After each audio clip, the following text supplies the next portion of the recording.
Come with me as I explore the beautiful capital city of Romania, Bucharest, for the very first time. So while I show you around the city, I will be sharing a few of my observations from the past days with you as well. After arriving in the city, I experienced some things which I did not expect from all the videos I watched about Bucharest. So here are some things I basically wish I knew before coming. Bucharest has some great architectural structures, very impressive buildings, from the Old Town to the Parliament building, which also happens to be the largest administrative building in the whole world. Guys, the pictures you see online don't do it justice. Walking around this thing, it's massive. Looking at one facade, you might find it difficult to imagine how big it actually is. But once you get to see the four sides of the building, you understand better. So on the one hand, you have the impressive architecture, but on the other hand, it just looks like the maintenance could be a lot better. The buildings look kind of worn out from the outside. I don't know if that's left that way intentionally. That's also a possibility. Our Airbnb also looks this way from the outside, but it looks very modern from the inside. Check out my TikTok page to see what the Airbnb looks like from the inside. Some parts of the city low-key reminded me of, I'm not gonna lie. Another thing which we noticed from the moment we got here is the social media etiquette.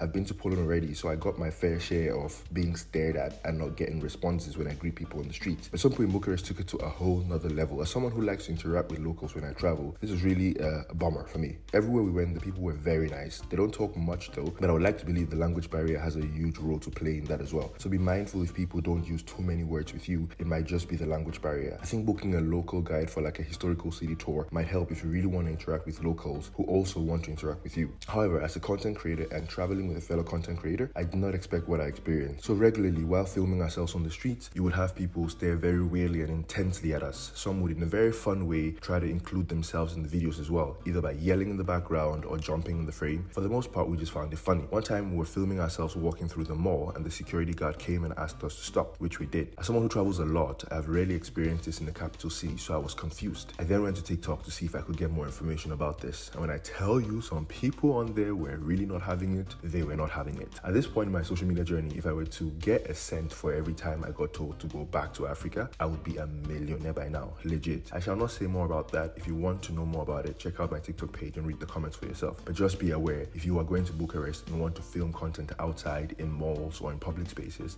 expect stares, intrusions, and possible requests to stop. Sorry, but a comment that cracked me up under that video was this one. Someone said, "We Romanians are shy," and another person responds to this. I don't think it's true, of course, but the comment was just funny. Public transport in Bucharest is quite accessible and reliable, even if you just use Google Maps, and it brings you basically everywhere in the city you want to go. Basically had no problems with that, and you can just tap in with your card, your bank card, no need to tap out. We paid around 60 to 70 cents for a 90-minute ride on different public transport, so it's very affordable and reliable. This might not be something a lot of people can relate to, but this is my first time I had to drink bottled water on vacation the whole time. This is the 36th country I'm visiting. I was advised to do that by the Airbnb hostess and some Romanian peers as well. So if you're